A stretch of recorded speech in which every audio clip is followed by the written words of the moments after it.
Hello and welcome to Fresh Perspectives. My name is Gail, and I have two guests today.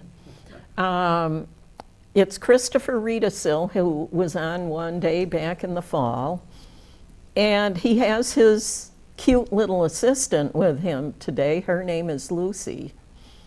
So she helps him at the bookstore. She's the greeter. Yes, she is. She says hello to everyone who comes in. I know she's found something to be curious about. Want to look up here? Yeah. Well, now, before we get any further, Christopher is moving his bookstore to a different location. So tell the viewing audience where you're moving to then. Okay, so I'll start with my current location, which is my current location is 53 East Main Street, but I'm Suite B, which is It's really on Market Street. It's really on Market Street, and I'm in the rear of the building. I'm moving just down the street, or up the street, to 37 East Main Street. Oh, getting comfortable. 37 East Main Street, which is right across the street, on the opposite side of the street as the main diner in Westfield. So there's a crosswalk there. You go from the main diner to the bookstore. Oh, okay, so it's on the corner of Elm Street? Yes. Oh, okay. Yep. It's on the corner of Elm Street and Main Street. Main Street, Okay, yes. so it'll be easier for people to find you now that you're out in front. Definitely, yes. Okay. Now, I wanted to mention that I have been into Christopher's bookstore a couple of times and found a vegan recipe book on vegan cooking that I just had to buy from him.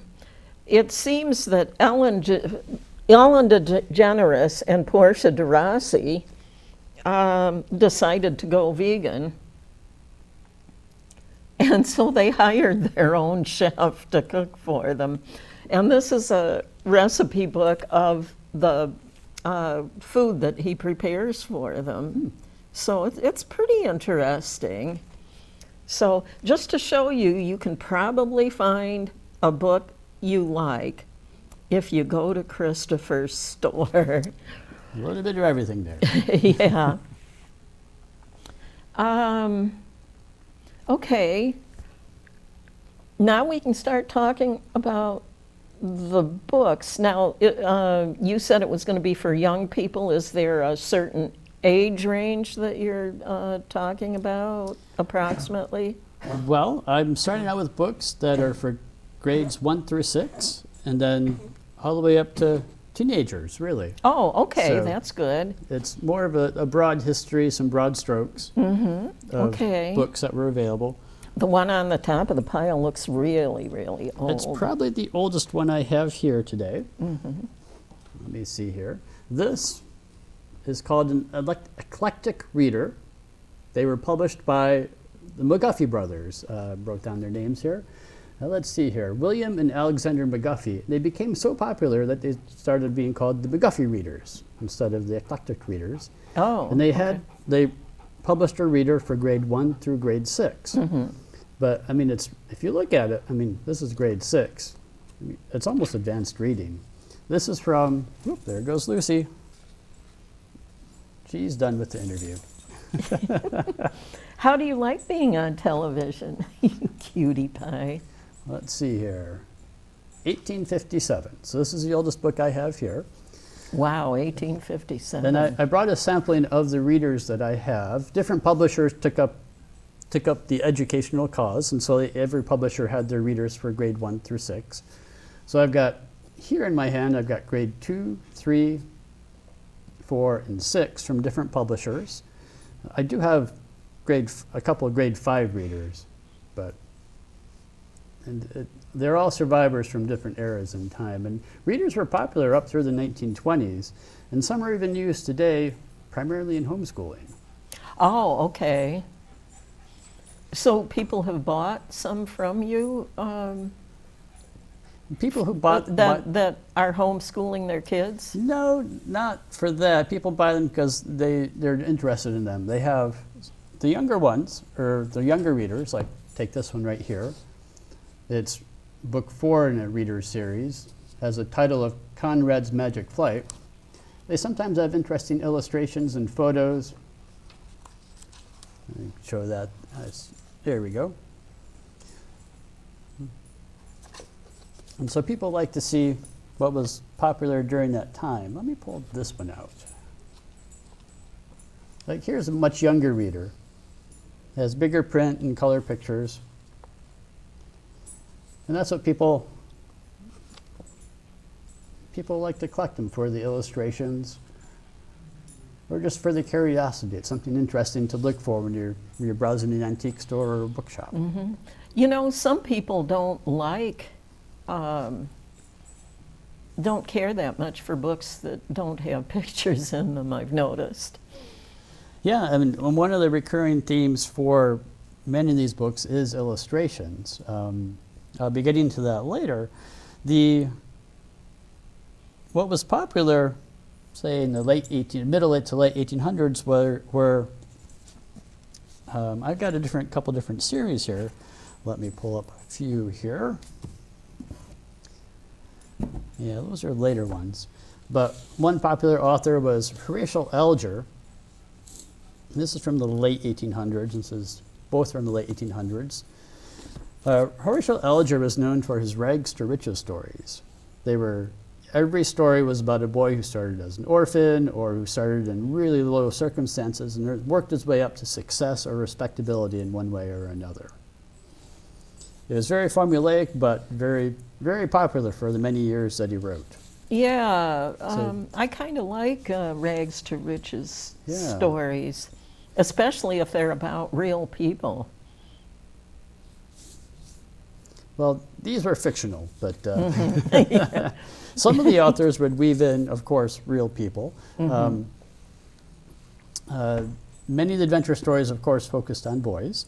There were some series that featured girls. One that I brought today, there's a series about a girl named Samantha, written by Josiah Allen's wife. And I didn't do any research, but I don't know why she referred to herself as her husband's wife instead of using her real name. Yeah, well, you know,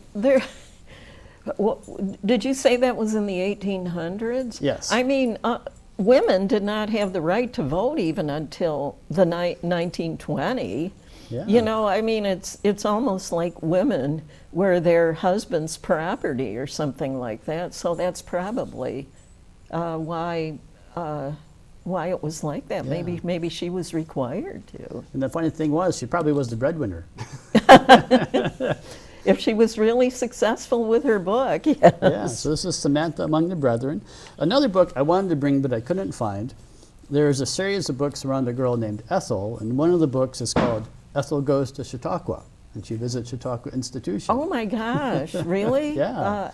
How old is that one then? That's from, I'd have to look at it, around the same time period, 1890s, 1910s, I think around 1910. But there's another book that I sold, written by, there's a woman named, she went by the pen name of Pansy, and she wrote about 4 girls, and her very first book was called The 4 Girls at Chautauqua, and it was published in 1876. And it might have been, probably was the very first fictional book written about Chautauqua Institution. And when you get to the first 2 pages, they're talking about how expensive it is. So even from the beginning. Even way back then when the prices were way lower than what they are now. And the funny thing was, the author, this woman who went by Pansy, she wrote it so she could earn money to go to Chautauqua to see what it was all about. Oh my gosh. Oh, that is so interesting. But I brought 2 more books from another author. This is a pen name, Harry Castleman. Here, these are 2 books he wrote. He was probably the most popular adventure author for boys following the Civil War. He was actually born in Randolph, New York, and he served a local boy. Local boy. He served in the Union Army, and then after the service, he got married and settled in Westfield, New York, where he lived his life. He lived in Westfield, New York, and his real name was, let's see here, Charles Austin Fosdick.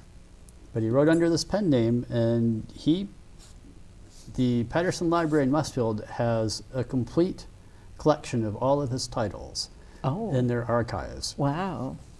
So, and these are two of his books. We have Camp in the Foothills and then Frank Before Vicksburg. His Frank series featured prominently, used prominently his Civil War experience. So that's interesting. There's another local author. He wrote for adults. I didn't bring his books, but his name is Albion Turgey. Oh, yes, of course. Albion Turgey, Buttons In. The most Right. Yeah.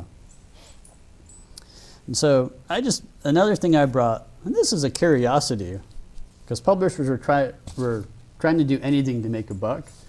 This was a British publisher called Raphael Tuck, and they came up with unterrible paper.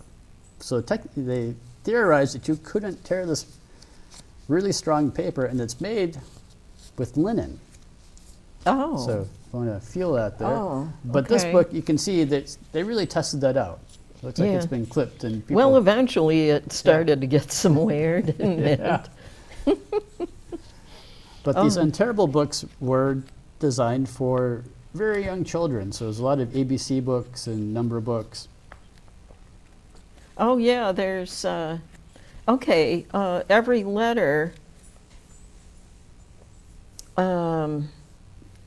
is for a word. It's like F stands for fast train. Yeah, help kids learn to read. Yes.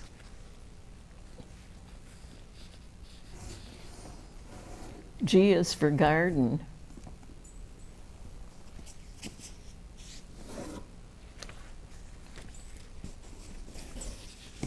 Yeah, this has some really nice pictures in it, too. I'll bet the kids love these. Let's see here.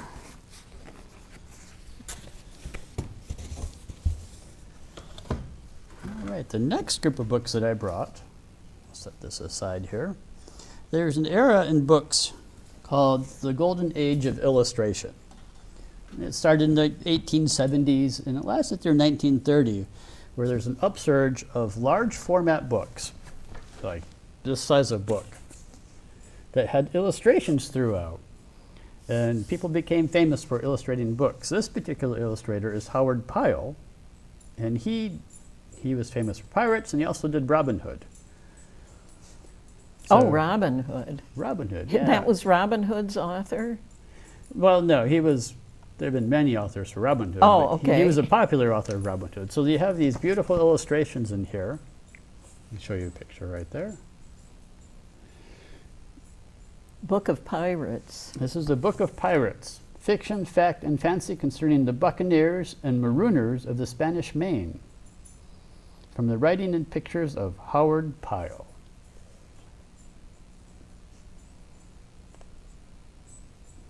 Like, here's another picture right here. Oh, yeah. So these were, and let me put it over here.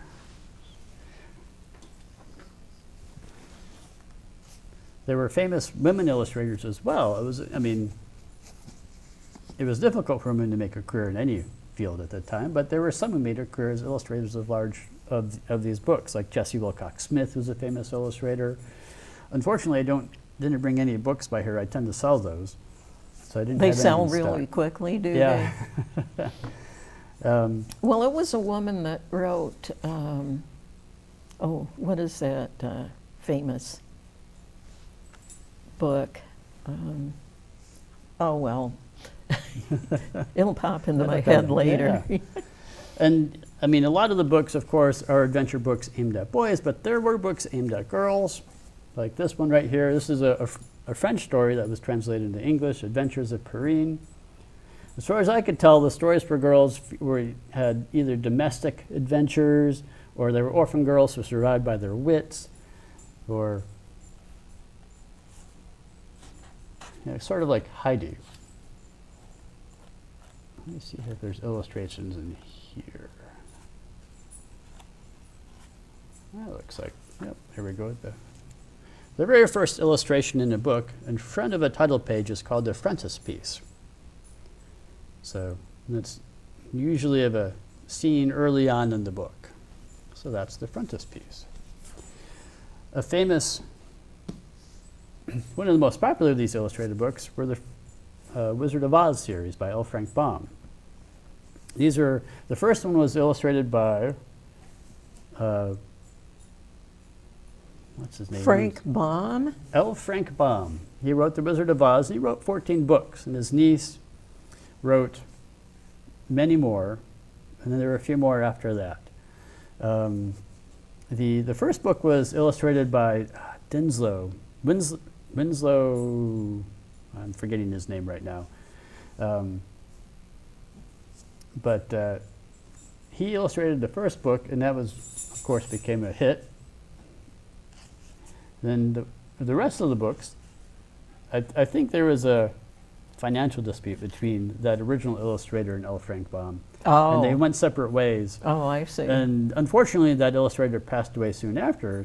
And so the next, this Jonathan R. Neal became the illustrator for the rest of the Oz books for the remainder of the series. And so you would start out with a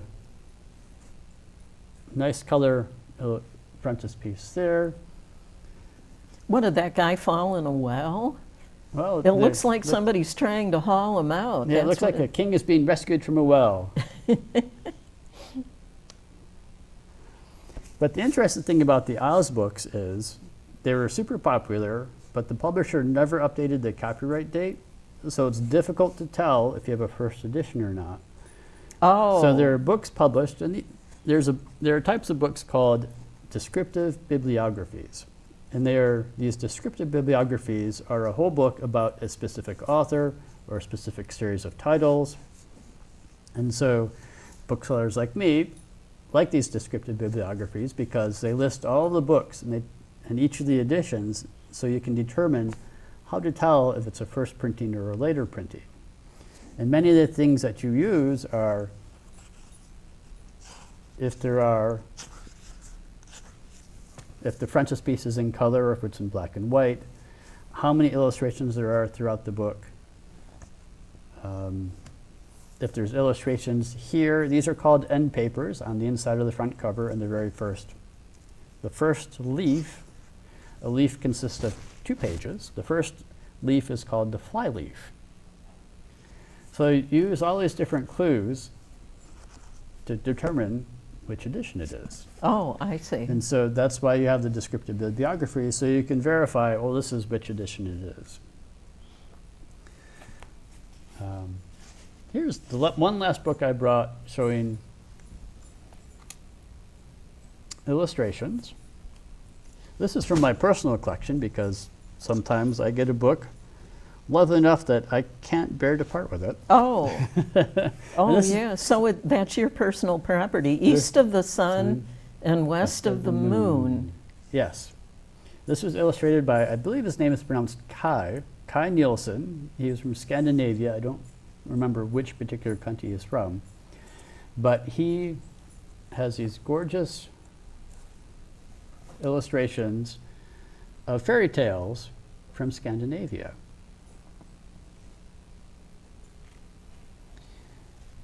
He was hired by Walt Disney to work on, here's another illustration, a specific film, maybe Fantasia, I'm not certain, but it wasn't quite the right fit for him, so he didn't work on it. So he preferred doing books to working. I don't remember what the conflict was. It might have been he was just independent and he didn't like having a boss. Many artists are like that. They're like, I want to follow my own vision. I don't want to do what other people That's tell why me. they're artists, Yeah. is so they can be their own boss. Yeah. All right. So the next grouping of books that I brought, and these I'm sure will bring back memories for many viewers.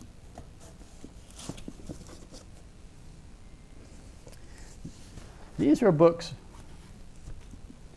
created by what's called a book packager. A book packager. Book packager. It's where a company publishes books under a nom de plume, and a series of authors writes the books, but they're all published under one name. The most famous of which probably is Nancy Drew. Oh yes, I remember those from when I was a kid. Yeah, there was this company. It was called, here we go, Stratemeyer Book Packaging. And the owner of the company realized he could make more money if he had series of books written under nom de plume, and if he had groups of writers do it rather than just himself. And over time, they codified how the stories were to be written.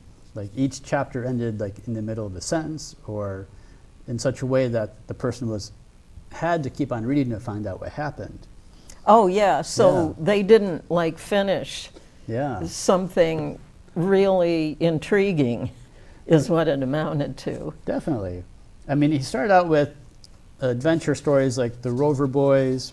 Another popular series was Tom Swift. Tom Swift had advanced devices for the time. Like this book is Tom Swift and his electric rifle. So it was like early science fiction, if you will.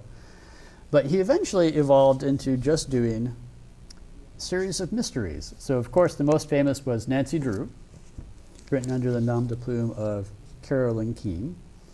And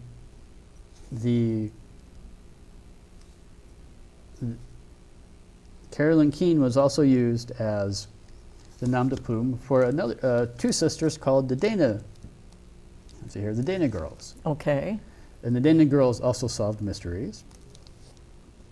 And then under the Franklin Dixon nom de plume, they had the Hardy Boys.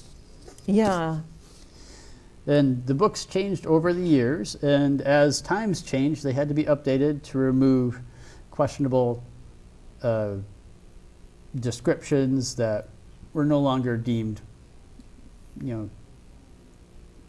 or they were deemed racist, essentially. They said, let's take those out and make it more, accessible and more diverse, more acceptable to anyone who's reading it. So these books were, each time they were reissued, they were updated and maybe revised a little bit over time. And so they go from, and they also revised the cover art, and they tried to update it for each new generation of readers. Maybe the last success for the Stratemeyer book packaging was the Happy Hollisters. I brought 3 books here, and the Happy Hollisters were a family who solved mysteries. Oh, okay, so, an entire family. An entire family, so everyone is solving mysteries. Not just teenage boys or girls. Yeah, so you have the Happy Hollisters on a river trip, the Happy Hollisters in the Mystery in Skyscraper City, and this is the first one, the Happy Hollisters. The interesting thing about the Happy Hollisters is, with the pen name Jerry West, even though it was a pen name was used for this, I think there were about 30 books in the series, and they were all written by the same guy. So, unlike the other series, which had multiple authors, only one author ever wrote the Happy Hollisters. Well, that's fun. Yeah. All right. So moving on. The 30s saw even larger format books. Nancy Plays Nurse. Nancy Plays Nurse. The books got bigger. And the book that made this size popular even bigger was Babar the Elephant. Oh, yeah. Which that was around 1936, something like that, when the first Babar the Elephant came out, and it was an immediate success, and other publishers jumped on the bandwagon. Let's create these big old books like this. And they're really big with lots of illustrations and lots of writing with the illustrations. Look, I see her running to the rescue of that one boy there that's fallen off of his bicycle, I think. Folks, yeah, she is the nurse. Where has Lucy gotten to? Oh, she's over there. She's resting in the corner. Oh, okay. She's That was allowed. close. Yep. So these were popular to help. Disney loved them to promote their movies. So if you come into my shop, these are two of the movies I have there. I've got more, I think, and they still do them for even the newest movies that they produce. So these are published by Golden, big Golden books.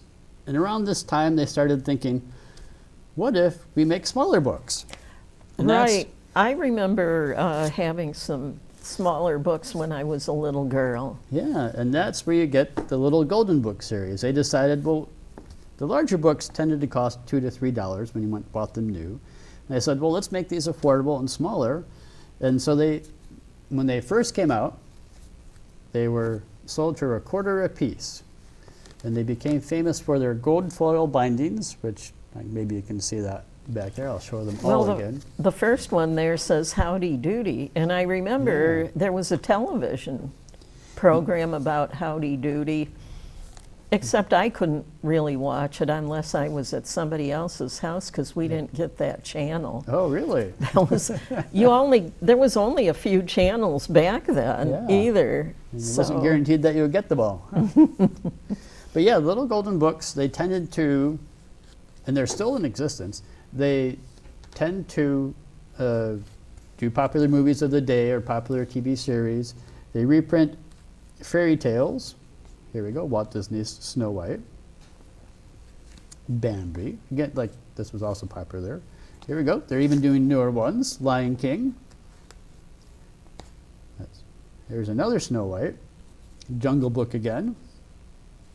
Let me show that. There we go. Reflecting off the light. And then there are some oddball ones. This was a British sci-fi TV series for kids. It lasted one season.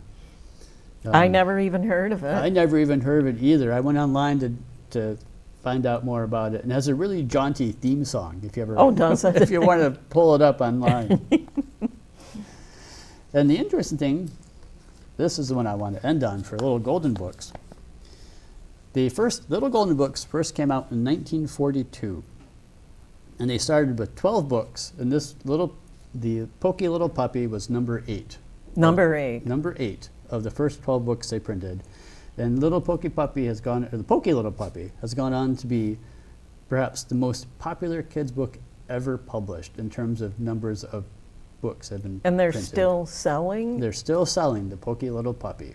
I remember reading this as a kid. It was one of my favorites. My grandmother had this. Yeah, I do not remember it somehow, but it's nice that you got to enjoy it. Yeah. And if those weren't small enough, around the same time, these books became popular. They're about like 4 inches by 3.5 inches. These were started by a publisher named Whitman. And they became popular, so other publishers decided, hey, let's do it too. And they featured popular comic book characters of the day.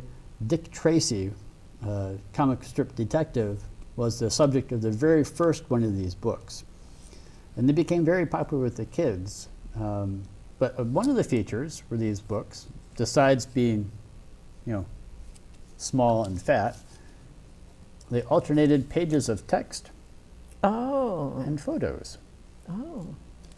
So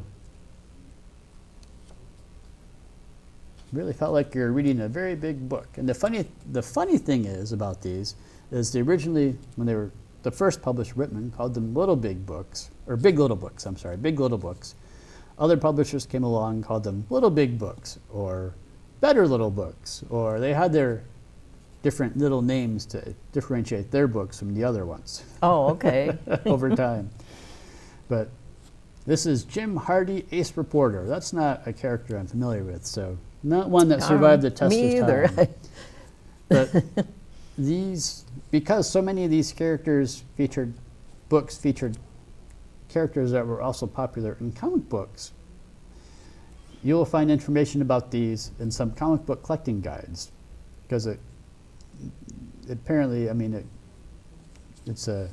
crosses paths of the same sort of collectors. They're interested in comic books. They might be interested in these little Okay. big books. Okay, so it's because it's a lot of pictures. A lot of pictures, but many of the characters that were featured in comic books were also featured in books like that. Yeah, there's a picture on practically every page. Every other page, yeah. Yeah. Okay. Let's see, what do I have next? Well, I'm getting towards the end of what I have here, but another, I brought books from a particular publisher.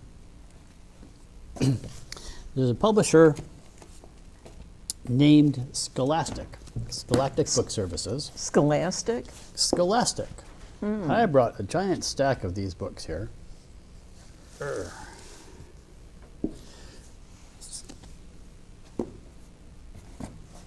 These books were primarily available through schools. Whether, like schools may have had book clubs or book fairs. Oh, yes. Yeah, I remember those. Yeah. And this- They'd come to the schools and they'd allow the children to come and pick out a book that they wanted to buy. I can remember my parents complaining about that, you Really? know, because I'd pick out a book, you know, and it would be on order, and it's like now I have to pay for this book. they were like making us pay for stuff. That's what your parents are complaining about. Huh? But Yeah. they had early books for early readers. Well, the title of that one is Lentil. Lentil, which is the boy's name. Oh, is it? Robert McCloskey is famous for a book called Here Comes the Ducklings, which was the very first winner of the Caldecott Award, which is an award given out annually for Best Illustrated Children's Book. This is one of his other books. Here's another one, Flip, about a horse. Let me hold it up here. But like the early readers, they had few words and lots of pictures to help encourage young readers to start reading. Mm-hmm. Then the next step up, there are books. Looks like I've got a few here. They were slightly smaller. They had more words. They still had pictures, but they had more words. So as you advanced, you had more to read. And they tended to be books about adventures or mysteries or something that you would hope would grab the attention of a young reader. Here are some that I just randomly grabbed from my selection for sale. Magic in the Park. Magic in the Park. I have no idea what they're about, but they all seem interesting to me. So, Magic in the Park, Freedom Train, the story of Harriet Tubman. So sometimes there was Oh. nonfiction.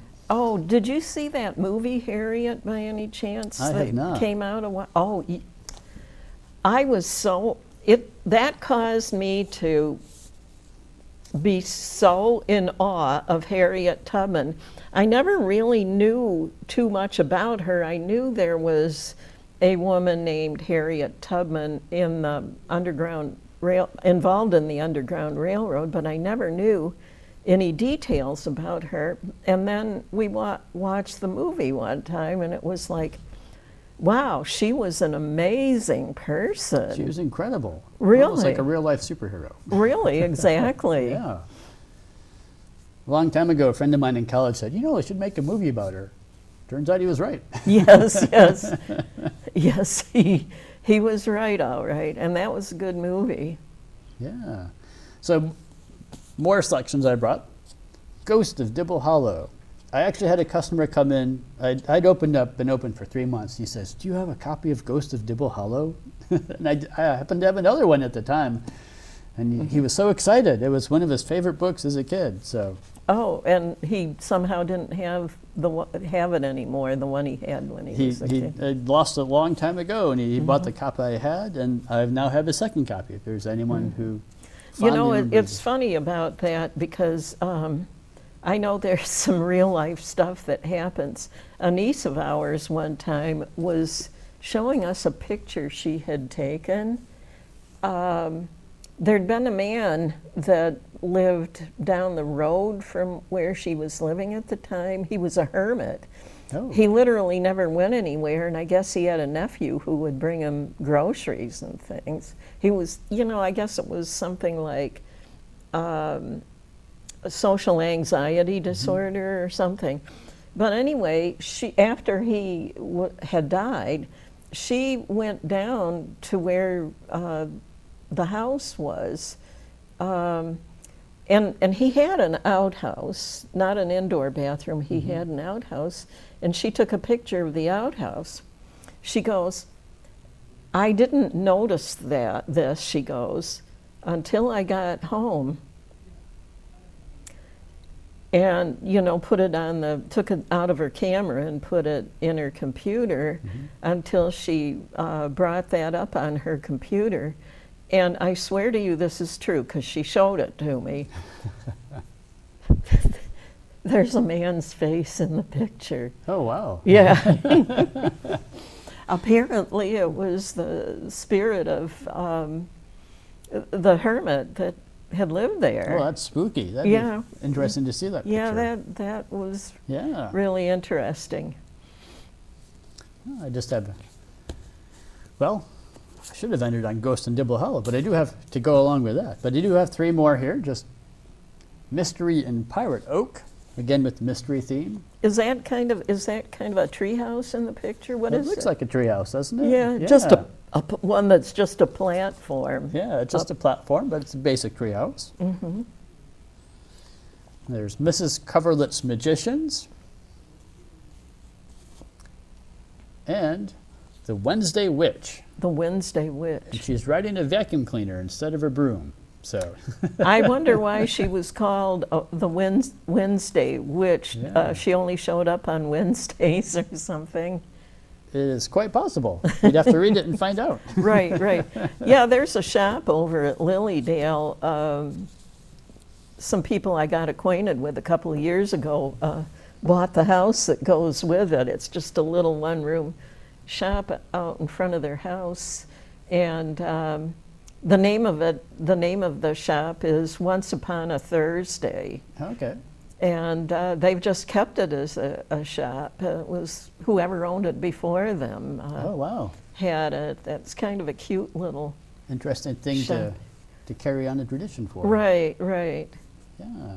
For those keeping track, Scholastic still in business. They're popular now because Harry Potter was one of their most popular series. Oh yeah. Let's see here. The Magic School Bus and Dogman, which is still popular with the kids nowadays. So that's still, Scholastic is still publishing books. Yeah, the Magic School Bus.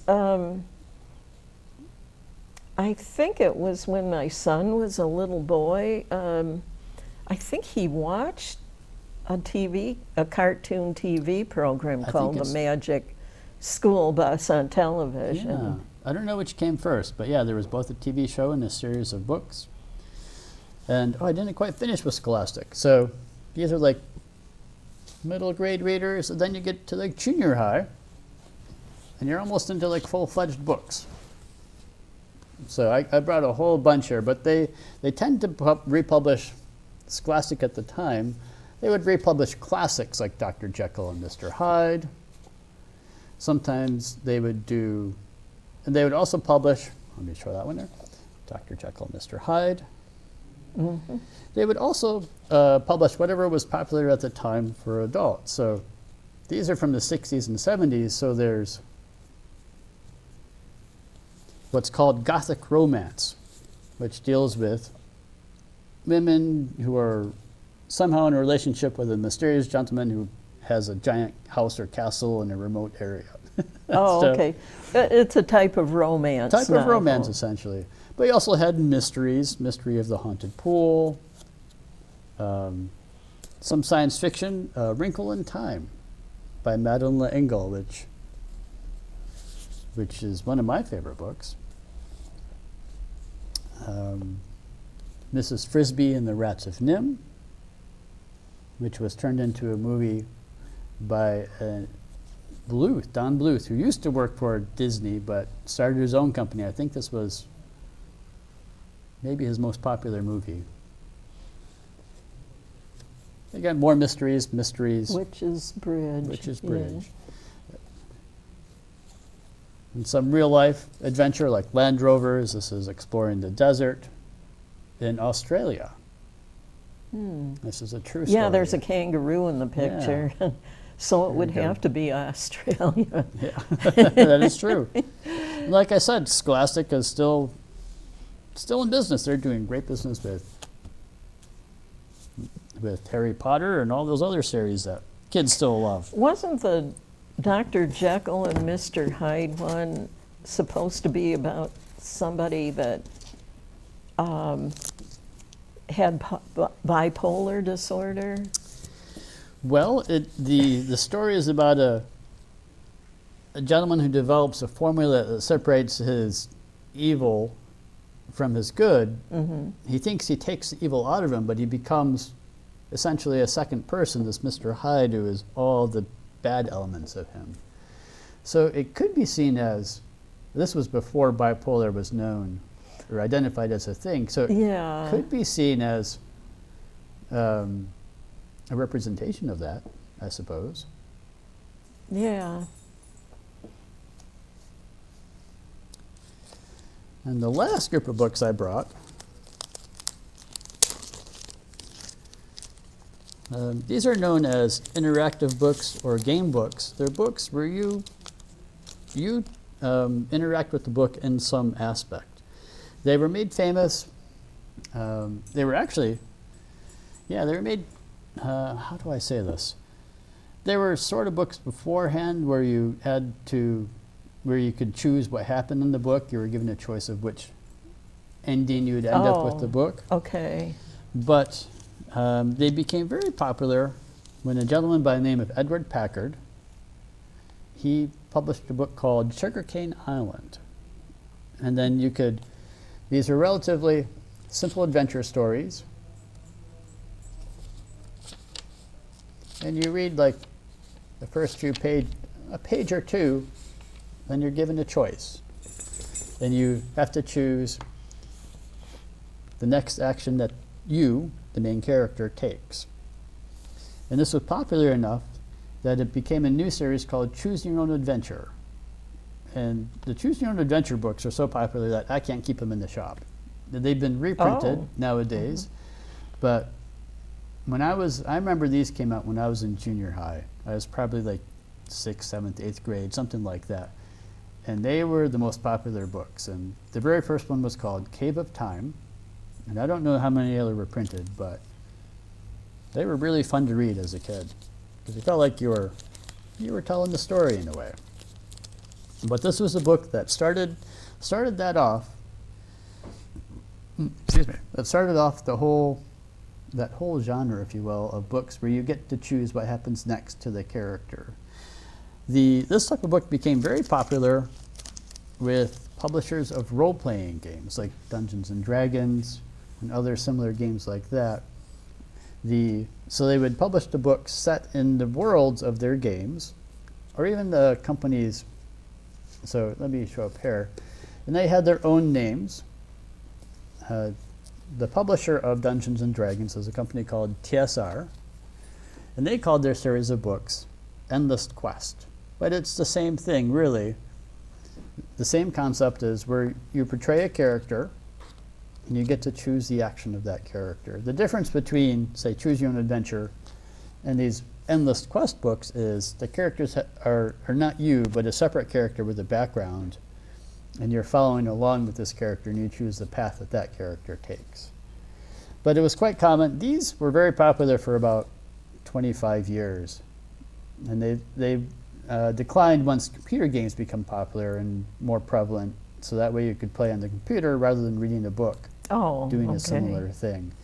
But like I said, publishers of games loved them because it helped promote the games that they were publishing, as well as like computer publishers. Like Zork was a computer game for Macintosh. I remember my brother and I had a friend who had a Mac, and we would play Zork on the computer all the time. But there is a series of books, Choose Your Own Adventure is a trademark, but of this interactive book where you choose the next thing the character happens. And it takes characters from the computer games and put it into book form. There was a different publisher, let's see here, Ballantine. Ballantine would take popular cartoons or movie characters and they would create, they called them Find Your Fate books. And so Ballantine did a few with James Bond, they did some with G.I. Joe, who was a popular cartoon character. They did many with Indiana Jones, who was like a popular movie character. But there were others that once in a while you come across, you like this one right here, Explorer, Escape from Jupiter. It's what's called hard science fiction, sort of, it's like a something that's based in science. It could possibly happen. So these weren't as successful as the other series, but once in a while you come across other publishers. This one I think is the most interesting, other than Sugarcane Island, because that's the one that kicked off the whole genre. The Magician's Dog? The Magician's Ring. The Magician's Ring. I don't know much about this. I just know that this Carol Gaskin, who was the author of this, wrote a series of books, and it seemed to be follow certain characters or a certain setting. Her setting was called Forgotten Forest. The choice is yours. So, yeah, there were very different varieties of this type of book where you get to choose what happens in the book and how the ending will turn out. And these were like these started in the mid-70s and were popular probably through the end of the millennium. And the Choose Your Own Adventure books continue to be popular. There are reprints of those. And the Endless Quest, published by TSR, now Wizards of the Coast, they are collector's items. Later in the series had a smaller print run, which means there were fewer copies of the books printed. So booksellers like me put high prices on them in the hopes that a collector will pay a lot of money for them, which is disappointing for young kids who come in and they see these books and they would like to buy them. They want to buy them, but they can't afford them. They can't afford them, and the parents are a little shocked. They're like, "Oh no, we're going to find something else." Oh yes, Yeah. Oh yes. So this is a whole stack of books I brought today. Yeah. Hopefully it took people down memory lane, seeing some things that they enjoyed as a kid, or maybe their kids enjoyed, or maybe their grandparents enjoyed. I can remember that I read some Nancy Drew books. I can't remember any of the details of the stories, though, but I remember seeing a movie that my husband and I watched on DVD, I think last year sometime, and it was like a movie that was made of one of the Nancy Drew mysteries that she and I guess it was her boyfriend helped her solve. She has a boyfriend help her throughout the books. Yeah. So yeah, it was pretty cute. It almost looked like it might have been actually a TV program from a series or something. There was a series in the 70s. I think it was a Nancy Drew and Hardy Boy Hour. I actually had when I lived in LA, I had a friend who had been a writer on that series. Oh, really? Yeah. It only lasted a couple seasons, if I remember right, but there also was a new series, maybe a decade ago or not that long ago, a Nancy Drew series, but it continues to be popular. Mm-hmm. People still try to make money off the character, I guess. Yeah. They're still printing these books, are they? Yes, but I think they're printed as paperbacks. Hardy Boys are still in print. Nancy Drew, I think they are, but I'm not certain. Mm-hmm. But like I said, with those characters, they keep on updating them for the times. They update the mysteries. Sometimes they rewrite the plots or change the characters so that they're no longer racist or prejudiced and things that today we find really quite horrible. So Yeah, there was one that I think was kind of racist. It was called Little Black Sambo or something like that. yeah, that was popular for its time, but when you read it now, you're like, oh, this is really denigrating to Yes. And Not very nice. no, it's. I mean, people do collect those just out of curiosity, or just or for historical reasons to track how attitudes have changed. Oh, this yeah. is where we were, and this is how, to show hopefully how much we've improved or how much more we need to improve. Yeah, So- there's stories I could tell you about things that I said when I was a little girl that were inappropriate because I'd heard adults say them. Yeah, You know, kids don't know. They repeat what the adults say, and it becomes part of their nature. Right, And then they learn right. later on, like, oh, wait a minute. That's kind of an ugly thing to say. yeah, yeah. So, but anyway, that's the way it goes. So, what were your very favorite books when you were a boy, a little boy? When I was a little boy, like this Pokey Little Puppy was one of my favorite books. And also, as I got older, I loved the Choose Your Own Adventure books. And when it came to Scholastic, if I remember right, that's what introduced me to Sherlock Holmes. Oh, Sherlock Holmes. You were a big Sherlock Holmes fan. I was a big Sherlock Holmes fan, yeah. And when my brother and I were old enough, our grandmother gave us a book that was all the stories of Sherlock Holmes, All of which is the 4 Sherlock. novels and like 52 or 56 short stories. And it was Wow. all in one book. Yeah, they made some movies about Sherlock Holmes too, I remember. Oh yeah, Sherlock Holmes is super popular. So there's been, ever since he was created, there's been radio shows, television series, and movies, and he continues to be popular. Even today. And when did that start? Sherlock Holmes was the first Sherlock Holmes story was The Study in Scarlet. I think that was the 1880s. Oh, it was in the 1800s. It was in the 1800s. Sometime in the 1890s, the author, Arthur Conan Doyle, was so sick of writing this character that he killed the character off. Oh, he killed off Sherlock Holmes. He killed off Sherlock Holmes, and it was a shock to the readership, but he went on to write other things, and he was a little bit relieved to no longer be writing that character, but the clamor was so much that 9 years later, he brought the character back. He found a way to bring him back from the dead. And he wrote like two or three more collections of short stories and at least 2 more novels. Was he So- getting pretty elderly at that time? Do you know? No, not Sherlock Holmes, the author. No, he wasn't. He was like middle-aged. I mean,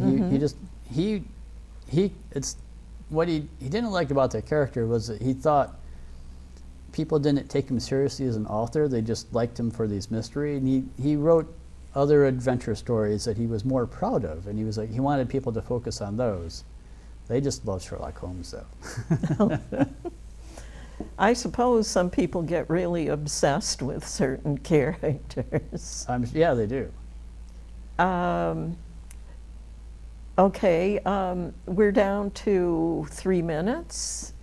If you have anything else you would like to say at this time about any books or anything that has to do with your books, Well- you seem to know so much about them.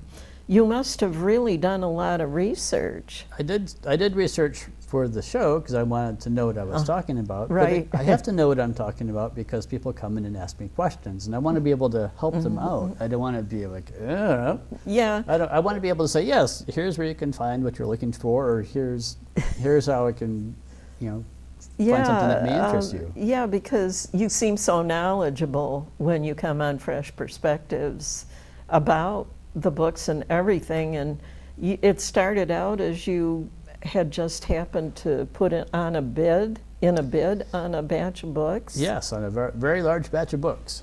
And then I just started learning as I went from there. And now, And that got you interested in doing research about them? well, I wanted to know more about the book so that way I could talk intelligently about them and make sure I wasn't saying things that were wrong or incorrect. If there's one thing I want to leave on, it's that I do have a new location, as we mentioned at the start of the show. Right. Which I hope to have open by May 1st. So I don't know when the timing of this episode will be, but more than likely after May 1st. So. Okay. But it'll be, I think, just a few weeks when this will air. by the time this airs, I'll be at my new location, essentially. Oh, good. So, yeah. Good. Sometime in May. Sometime in May, yeah. Okay.